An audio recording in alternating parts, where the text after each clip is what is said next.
آج پھر شام کو تھک ہار کر وہ گھر واپس آ رہا تھا۔ مایوسی نے اس کے پورے وجود کو گھیر رکھا تھا۔ ہر روز صبح ایک نئی امید کے ساتھ وہ نوکری ڈھونڈنے نکلتا تھا، پھر واپسی پر سوائے مایوسی کے اور کچھ بھی نہیں ہوتا تھا۔ وہ جہاں بھی نوکری کے لیے جاتا، وہاں افسران اس کو اس کی ڈگری سے زیادہ رشوت یا سفارش چاہتے تھے۔ وہ کوئی امیر باپ کا بیٹا تو تھا نہیں جو رشوت کے کام پر بڑی بڑی رقمیں دے کر افسران کو خوش کر سکتا۔ نہ اس کی رسائی کسی ایسے انسان سے تھی جس کی سفارش اس کی ڈگری سے اعلیٰ تھی اور اس کی وجہ سے اسے نوکری مل جاتی۔ اس کا باپ ایک غریب مزدور تھا اور وہی جانتا تھا کہ اس نے کیسے اپنے بیٹے کو اپنا پیٹ کاٹ کے پالا پوسا ہے اور پڑھایا تاکہ وہ اس قابل بن سکے کہ اپنے ماں باپ کے بڑھاپے کا سہارا بنے، اپنی بہنوں کی شادیاں دیکھ سکے اور 3 بہنوں کا اکلوتا بھائی تھا۔ جب اس نے MBA ڈگری فرسٹ ڈویژن میں حاصل کی تو اس کی آنکھوں میں جگنو جگمگانے لگے۔ اسے اپنا مستقبل سہانا نظر آنے لگا، لیکن بہت جلد اسے احساس ہو گیا کہ یہاں ڈگری سے زیادہ رشوت کی ضرورت ہے۔ اس سے کم پڑھے لکھے لغو اعلیٰ افسران کی پوسٹ پر بیٹھے تھے، لیکن اس جیسے ابھی ڈگری ہولڈر رشوت اور سفارش نہ ہونے کی وجہ سے مجبور تھے۔ گھر کے دروازے پر پہنچ کر اس نے شکستہ انداز میں دستک دی۔ "آ گئے تم ارمان بیٹا!" اس کی ماں نے اسے آس پر دروازہ کھولا کہ شاید آج ان کی قسمت کا ستارہ چمک گیا ہو اور اس کے بیٹے کو نوکری مل گئی ہو۔ بیٹے کے چہرے پر نظر پھرتے ہی وہ سمجھ گئی کہ ہمیشہ کی طرح آج بھی وہ خالی ہاتھ واپس آیا ہے۔ "تم منہ ہاتھ دھو لو، میں تمہارے لیے کھانا لے کر آتی ہوں"، اور ارمان کی ماں نے کہا اور کچن کی طرف چلی گئی۔ آج پھر سفید حویلی میں خوف کا سماں تھا۔ پوری حویلی کی در و دیوار خوف سے لرزا تھا۔ یوں لگتا تھا کہ جیسے زلزلہ آ گیا ہو۔ آج اماوس کی رات تھی اور یہ اماوس کی رات کو چودھری دلاور کی بیٹی رچنا کی حالت بہت ہی خراب ہو جاتی تھی۔ اسے سخت قسم کا دورہ پڑتا تھا اور اس کی دلروز چیخیں پوری حویلی میں گاؤں کو ہلا کر رکھ دیتی تھیں۔ رچنا کا خوبصورت چہرہ سیاہ پڑ جاتا اور آنکھیں باہر کو ابل آتی۔ آوازیں اس قدر خوفناک ہو جاتی تھیں کہ یوں لگتا تھا کہ جیسے سماعت کو متاثر کر دیں گی۔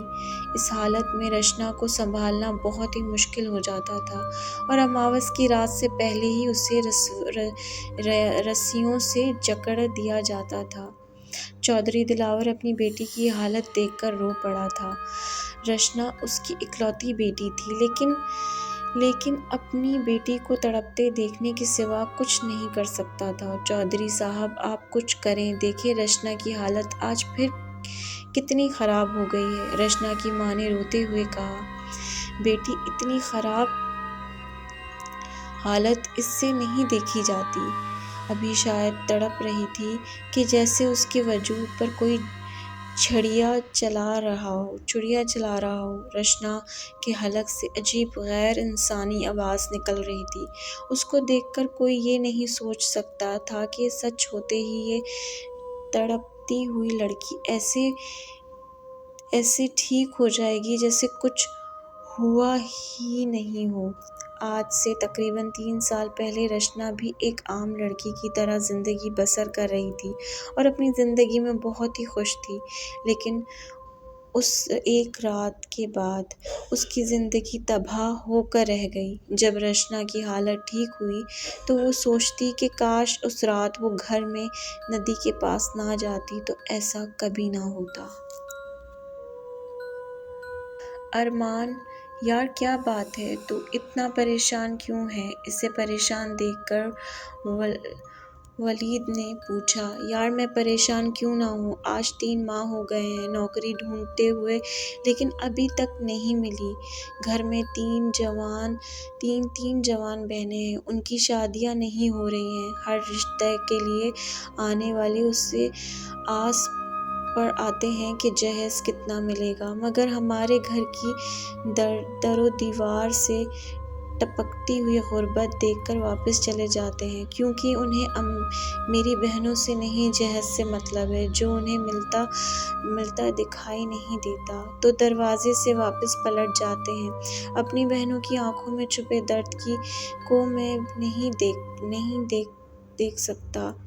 اچھے رشتوں کی آس میں ان کے بالوں میں سفیدی اتر آئی ہے، اور تو کہتا ہے کہ میں پریشان کیوں ہوں؟ ارمان تو جیسے پھٹ پڑا۔ یار سب ٹھیک ہو جائے گا، ولید نے اسے تسلی دیتے ہوئے کہا۔ کیسے ٹھیک ہوگا یار، کچھ بھی ٹھیک نہیں ہوگا، ارمان نے دکھ سے کہا۔ اچھا یار یہ بات ہے، لیکن اگر تمہاری پریشانی ختم ہو جائے تو، ولید نے کہا تو ارمان حیران ہو کر اسے دیکھنے لگا۔ آخر کہو تو بتا دوں۔ یار بتا نا ولید، کیا بات ہے؟ ارمان نے پوچھا۔ یار ایک بہت ہی زبردست بابا ہے، اس کے پاس ایسا علم ہے کہ وہ تیرے حالات ٹھیک کر دے گا، ولید نے کہا تو ارمان ہنس پڑا۔ اگر انہیں حالات ٹھیک کرنے ہوتے تو وہ پہلے خود کے نہ کرتا، کیوں بابا بنا پھر رہا ہے؟ طنزیہ لہجے میں اس نے کہا۔ مجھے پتا تھا کہ تم نہیں مانو گے، تبھی تو تمہیں بتا نہیں رہا تھا۔ اس نے کئی لوگوں کی مدد کی ہے، میرے ماموں کی بھی۔ یار وہ بہت زبردست ہے۔ اوکے یار، لیکن ابھی تو میں گھر جا رہا ہوں، مجھے پہلے ہی دیر ہو گئی ہے۔ ارمان ولید سے ہاتھ ملا کر گھر چل پڑا، لیکن اس کے مائنڈ میں ولید کی باتیں گھوم رہی تھیں۔ کیا وہ بابا میرے حالات ٹھیک کر دے گا؟ اس رات بہت ٹھنڈی ہوا چل رہی تھی، موسم بہت خوبصورت تھا، ایسے میں رشنا کو نیند نہیں آ رہی تھی۔ وہ باغ میں آئی، باغ میں ایک طرف ندی بھی تھی، وہ ندی میں پاؤں ڈال کر بیٹھ گئی۔ اچانک اسے ایک آواز سنائی دی، رشنا! کسی نے اسے پکارا۔ کون ہے؟ رشنا نے ادھر ادھر دیکھا، پر اسے کوئی بھی دکھائی نہیں دیا۔ شاید میرا وہم ہوگا، رشنا نے سوچا، لیکن اسے پھر سے آواز سنائی دی، رشنا رشنا! اس نے پلٹ کر دیکھا تو سحر زدہ رہ گئی۔ وہ بہت ہی خوبصورت تھا، اس کی آنکھوں میں عجیب سا سحر تھا جس نے رشنا کو سحر زدہ کر دیا تھا۔ کون ہو تم؟ رشنا نے اسے اجنبی سے پوچھا۔ رشنا میں تمہارا عاشق ہوں، میں ساحر ہوں۔ رشنا آؤ میرے پاس آؤ۔ ساحر نے اپنے بازو رشنا کی طرف بڑھائے۔ اس ساحر نے رشنا پر نہ جانے کیسا جادو کر دیا تھا کہ وہ اس کی طرف بڑھتی چلی گئی، یہ سوچے بغیر کہ یہ قدم اسے کتنا نقصان پہنچا سکیں گے۔ اگلی صبح جب رشنا کو ناشتے پر بلانے کے لیے گئی تو رشنا اپنے کمرے میں نہ تھی۔ پوری حویلی میں رشنا کو ڈھونڈا گیا، پر سب پریشان تھے کہ وہ کہاں چلی گئی ہے۔ ہر طرف رشنا کو ڈھونڈا گیا، آخر رشنا ندی کے کنارے بے ہوش حالت میں ملی۔ سب حیران تھے کہ رشنا ندی کے پاس کیا کرنے آئی تھی اور وہاں بے ہوش کیسے ہو گئی۔ رشنا کئی دن بیمار رہی اور تڑپتی رہی، بہت علاج کرایا مگر وہ ٹھیک نہیں ہوئی۔ بخار تھا کہ اترنے کا نام ہی نہیں لے رہا تھا، دن بدن بڑھتا جا رہا تھا۔ آخر وہ خود ہی ٹھیک ہو گئی، ایسے کہ جیسے کچھ ہوا ہی نہیں ہو۔ جب سب نے رشنا سے پوچھا کہ آخر اس سے کیا ہوا تھا، لیکن رشنا کو کچھ یاد نہیں تھا، وہ سب کچھ بھول چکی تھی۔ لیکن پھر اماوس کی رات کو رشنا کی طبیعت خراب ہونے لگی، اس کا رنگ سیاہ پڑ گیا تھا، آنکھیں باہر کو ابلنے لگیں، منہ سے عجیب و غریب غیر انسانی آوازیں نکل رہی تھیں، یوں لگتا تھا کہ اسے کوئی بہت بڑی تکلیف دے رہا ہے، وہ سر کے بل زمین پر چلنے لگتی۔ یہ سب رشنا کے ساتھ کیا ہو رہا تھا کسی کی سمجھ میں نہیں آ رہا تھا۔ اسے کئی ڈاکٹروں پیروں فقیروں کو دکھایا گیا، لیکن رشنا ٹھیک نہیں ہوئی۔ رشنا جانتی تھی کہ اس کی حالت کا ذمہ دار کون ہے، پھر وہ کسی سے بات بتا نہ پاتی تھی کہ اسے کے ساتھ یہ رات کو ہوا کیا تھا۔ چودھری جی، میں ایک سادھو کو جانتا ہوں جو کالے علم کا ماہر ہے۔ اگر رچنا بی بی کو اس کے پاس لے جایا جائے تو امید ہے کہ رچنا بی بی ٹھیک ہو جائے گی۔ چودھری دلاور کے ملازم کرم نے کہا، کون ہے وہ؟ اگر تو کسی ایسے سادھو کو جانتا ہے تو مجھے پہلے کیوں نہیں بتایا؟ چودھری دلاور غصے سے اپنے ملازم کو کہا، چودھری جی، وہ میں نے بتانا چاہا تھا مگر مجھے موقع نہیں ملا۔ اگر ڈرتے ڈرتے کہا، ٹھیک ہے اکرم، اگر اس مسئلے کا حل سادھو کے پاس جا کر ہی ملے گا تو ہم رچنا بیٹی کو اس کے پاس لے کر جائیں گے۔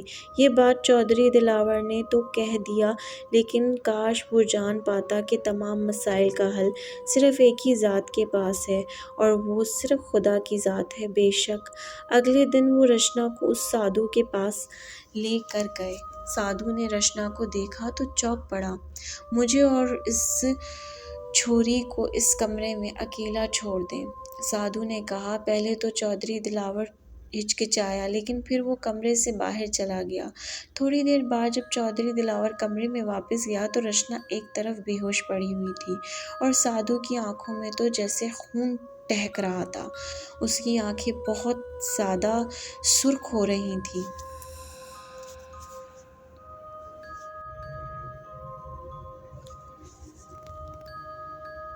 کیا بات ہے امی جان، آپ اتنی پریشان کیوں ہیں؟ ارمان نے ماں کی پریشانی بھانپتے ہوئے کہا۔ اس کی ماں اپنی پریشانی ارمان سے چھپانے کی کوشش کر رہی تھی، پر ارمان پھر بھی جان لیتا تھا کہ وہ بیٹا آج کچھ لوگ آئے تھے ہما کو دیکھنے، انہیں ہما تو بہت پسند آئی، مگر اماں یہ لوگ ہما کے ساتھ وہ سامان کی ایک لسٹ بھی دے گئے۔ اماں یہی بات ہے نا؟ اور ارمان نے دکھ سے کہا اور اٹھ کر باہر نکل گیا۔ اپنی ماں کی آنکھ میں آنسو دیکھ نہیں سکا۔ میں کروں تو کیا کروں؟ اماں کی پریشانی، ابا کی بیماری اور بہنوں کے ٹوٹتے ہوئے خواب بھی نہیں دیکھ سکتا تھا۔ مجھے کچھ کرنا ہی ہوگا۔ اس شام ارمان ولید سے ملنے اس کے گھر گیا۔ ولید یار، تم مجھے اس بابے کے پاس لے چل جس کا تم نے مجھے بتایا تھا۔ تم راضی ہو گئے؟ خیر کوئی بات نہیں، دیکھنا اب سب ٹھیک ہو جائے گا۔ چل میں تجھے آج ہی لے چلتا ہوں، ولید نے کہا۔ تو پھر دیر کیسی؟ چلو، ارمان نے کہا۔ کچھ ہی دیر میں ولید نے ایک مکان کے آگے جا کر بائیک روکی۔ یہاں رہتا ہے وہ بابا؟ ارمان نے پوچھا۔ ہاں یار، وہ سب سے تنہا رہتا ہے۔ یہ بہت ویران علاقہ تھا جہاں اس کا گھر تھا۔ اور ہاں یار، بابا کا نام نارائن راج ہے، ولید نے کہا۔ تو ارمان چونک گیا۔ تو مجھے ایک ہندو کے پاس لے آیا ہے؟ چھوڑ یار ہندو کو، ہمیں تو اپنا کام نکلوانا ہے۔ اس کے پاس بڑی طاقتیں ہیں، دیکھنا وہ ایسا عمل کرے گا کہ تجھے 2 دنوں میں ہی نوکری مل جائے گی، ولید نے کہا۔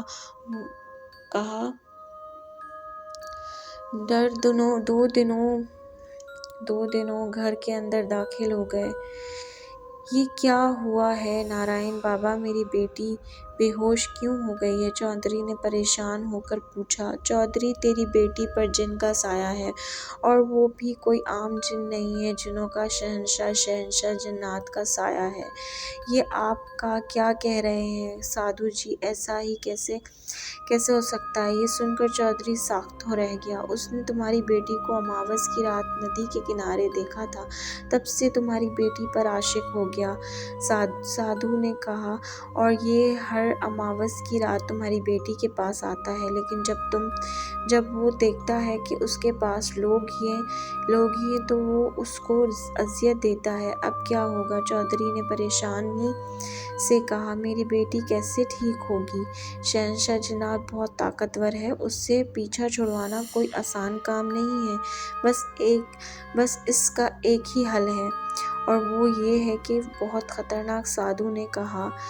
کوئی بات نہیں سادھو جی، جتنا بھی خطرناک ہے، اپنی بیٹی کے لیے میں سب کچھ کروں گا، چودھری دلاور نے یقین سے کہا۔ تم اپنی بیٹی کو بہت سے پیروں فقیروں کے پاس لے کر گئے ہوگے، ان میں سے کئی لوگ اس مسئلے کا حل جانتے ہوں گے، لیکن انہوں نے تمہیں نہیں بتایا ہوگا۔ پر میں تمہیں بتاتا ہوں، اگر تمہیں اپنی بیٹی کی جان بچانی ہے تو تمہیں کسی کی جان دینی ہوگی۔ سادھو نے کہا تو چودھری دلاور ایک پل کے لیے ساکت رہ گیا۔ تجھے کسی کی جان دینی ہوگی؟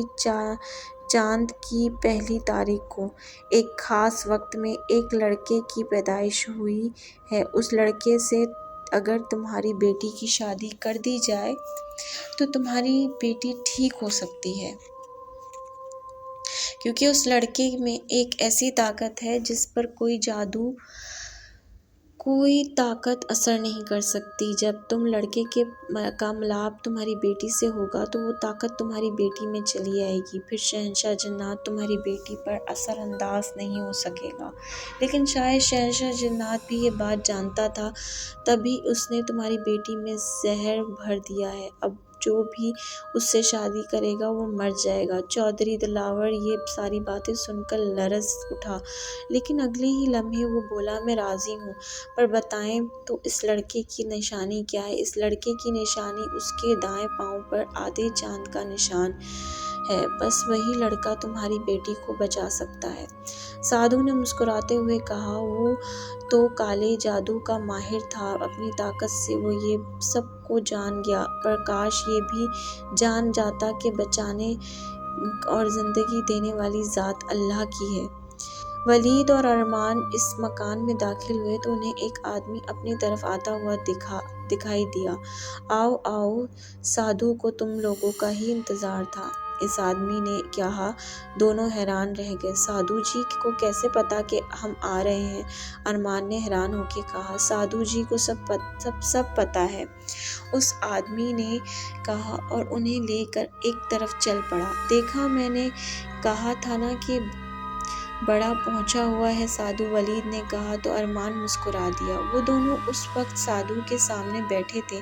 میں سب جانتا ہوں، مجھے پتا ہے کہ تمہاری نوکری نہیں لگ رہی، گھر میں جوان بہنیں ہیں، بیمار باپ ہے، آپ یہ سب کیسے جانتے ہیں؟ ارمان حیرانگی میں بولا، مجھے سب پتا ہے، سادھو نے مسکرا کر کہا، تمہارے ان تمام مسائل کا حل ہے میرے پاس۔ بہنوں کی شادی اور باپ کا علاج بھی ہو جائے گا، لیکن اس کے لیے تمہیں ایک بڑے امتحان سے گزرنا پڑے گا، اور اس میں تمہاری جان بھی جا سکتی ہے۔ میری جان بھی جا سکتی ہے؟ ارمان نے پریشان ہو کر کہا۔ مجھے پوری بات بتا پلیز۔ اچھا سنو، چودھری دلاور ایک بہت ہی امیر آدمی ہے اور اس کی بیٹی رشنا۔ سادھو نے ساری بات تفصیل سے بتا دی، جسے سن کر ارمان اور ولید ساخت رہ گئے۔ لیکن ان دونوں سے ارمان کا کیا تعلق؟ ولید نے حیرت سے پوچھا۔ کہیں آپ کے کہنے کے مطابق یہ تو نہیں کہ ارمان ہی وہی لڑکا ہے؟ ہاں، تم صحیح سمجھے، بالکل ارمان ہی وہ لڑکا ہے۔ جب یہ مکان میں داخل ہوا تو تبھی مجھے پتا چل گیا تھا کہ دیکھو، اس کے دائیں پاؤں میں آدھے چاند کا نشان بھی ہے۔ اگر یہ مان جاتا ہے تو چودھری دلاور اسے اتنے پیسے دے گا کہ یہ اپنی بہنوں کی شادی بھی کر دے گا اور باپ کا علاج بھی کرا دے گا۔ بولو، کیا کہتے ہو تم لوگ؟ سادھو نے پوچھا۔ ٹھیک ہے سادھو بابا، مجھے آپ کی ہر بات منظور ہے، ارمان نے مانتے ہوئے کہا۔ یہ ارمان، تم پاگل ہو، کیا کہہ رہے ہو؟ ولید نے غصے سے کہا تو ارمان نے خاموش رہ کر اشارہ کر دیا۔ ٹھیک ہے، پھر ابھی جاؤ، پرسوں آ جانا، تمہاری چودھری دلاور سے ملاقات ہو جائے گی۔ وہ دونوں اٹھ کر مکان سے باہر آ گئے۔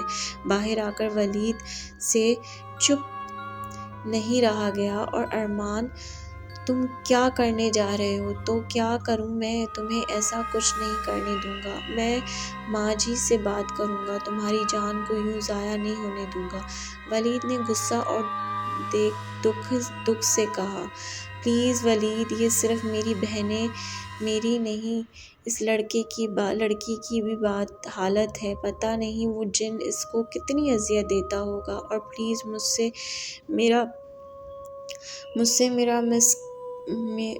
سے پرامس کرو کہ تم امی کو کچھ نہیں بتاؤ گے، تمہیں اس دوستی کی قسم ہے جو ہماری بیچ میں ہے، ارمان نے کہا تو ولید بے بسی سے اسے دیکھتا رہ گیا۔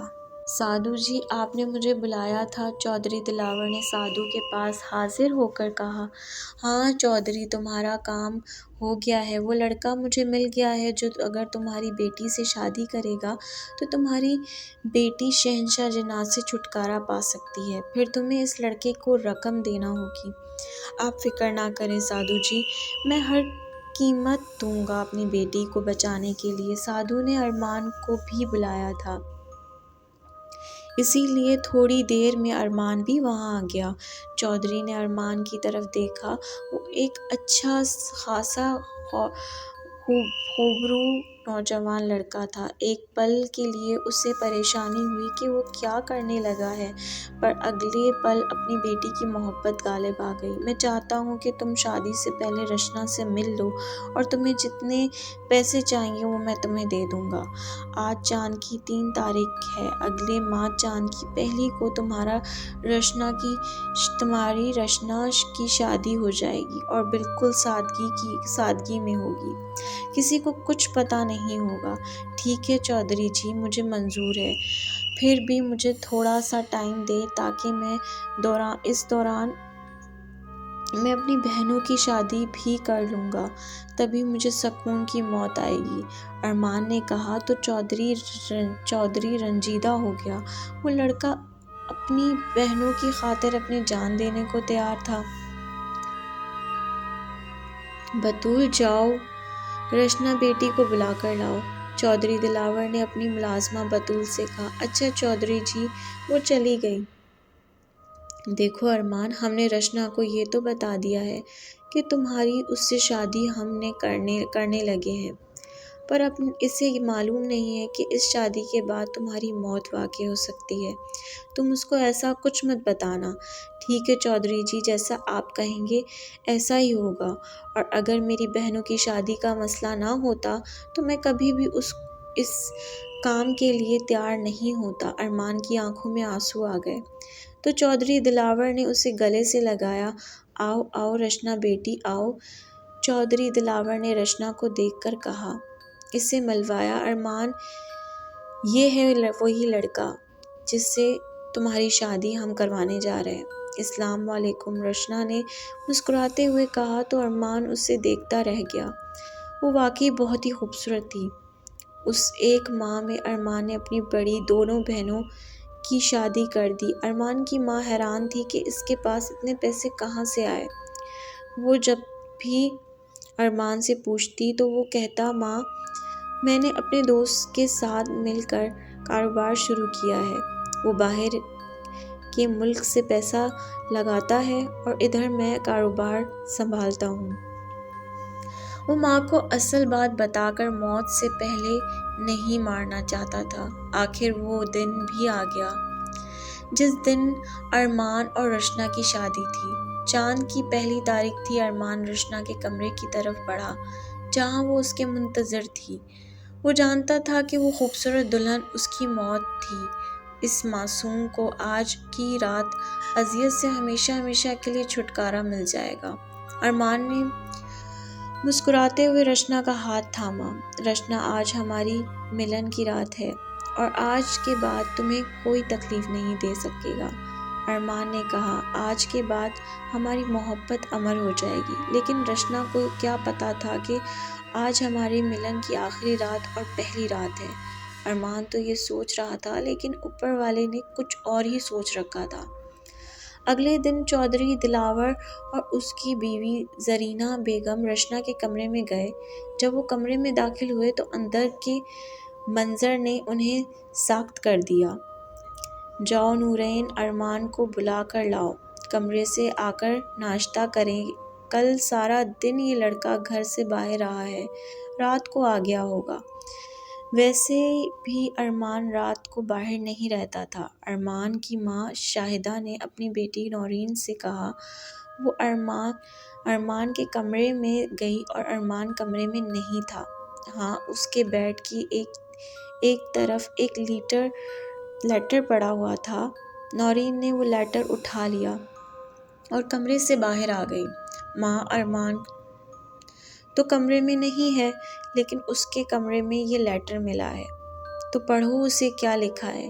اس کی ماں نے کہا۔ نورین پڑھنے لگی۔ پیاری امی جان، میں جانتا ہوں کہ آپ نے اور بابا نے کتنی محبت سے مجھے پالا ہے اور مجھے اس قابل بنایا ہے کہ میں معاشرے میں سر اٹھا کر جی سکوں۔ آپ کی تو خواہش تھی پر ایسا نہ ہو سکا اور آپ کے لیے میں کچھ نہ کر سکا۔ آپ کو، ابو کو، بہنوں کو میں دکھ میں نہیں دیکھ سکتا تھا۔ میں کیا کرتا، مجھے کچھ سمجھ نہیں آ رہا تھا۔ پھر مجھے چودھری دلاور ملے جن کی بیٹی پر آصف کا سایہ تھا جو اس وقت ختم ہو سکتا تھا اگر میں اس سے شادی کرتا، اور انہوں نے مجھے پیسے دیے تھے جس کی وجہ سے میں بہنوں کی شادی کرا سکا۔ باقی پیسے میری الماری میں رکھے ہیں، اس سے نورین کی شادی کرنا اور بابا کا علاج بھی کروانا۔ ماں، مجھے رچنا سے شادی کے بعد مرنا ہوگا، وہ ٹھیک ہو جائے گی۔ اماں مجھے معاف کر دینا۔ نورین تم بھی اپنے بھائی کو معاف کر دینا۔ نورین تم بھی اپنے بھائی کو معاف کر دینا۔ خوب دل لگا کر پڑھنا اور ڈاکٹر بننا۔ ماں اور بابا کا خیال رکھنا۔ خدا حافظ۔ خط نورین کے ہاتھوں سے پھسل گیا اور پھوٹ پھوٹ کر رونے لگی اور ارمان کی ماں کے منہ سے چیخیں نکل رہی تھیں۔ ارمان تم واپس آ جاؤ، ہمیں تمہاری ضرورت ہے۔ پیسے کی نہیں، لیکن اب بہت دیر ہو چکی تھی۔